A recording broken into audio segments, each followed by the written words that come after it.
Well, look, we're going to get the 218th signature today. That means by early December, we're going to get a full vote on the Epstein files.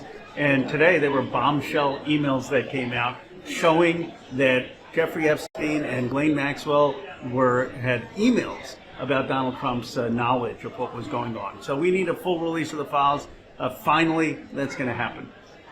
Are you concerned, though, that the Senate may not pass this? I mean, and maybe the Trump Department of Justice won't even comply if the bill goes through?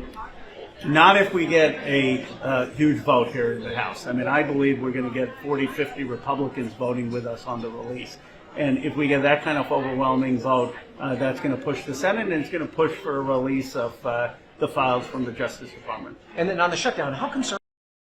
I mean, it's not surprising. I mean, this is a world that he was very much part of. It's not clear to what extent he was part of that world, but they interacted with each other. They seemed to be friends. The guy who sort of let Epstein off ended up in Trump's cabinet, so it's not surprising at all that there's more information that connects these two.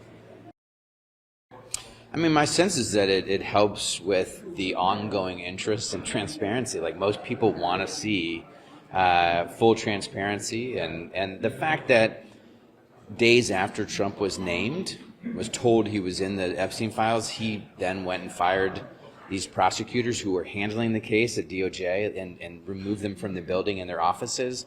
And it raises these questions like, did they do that to take the documents? And if so, what happens when we vote for the release of the Epstein files? Are they going to be able to produce it all? Why not release these files when Democrats were in power before, and why not before the election? Well, obviously, I don't know what was there, but that's a good question, because I also think that during the last administration, all the files should have been released. And so I would love to ask Merrick Garland and others, why weren't all these files released when we had them in our possession?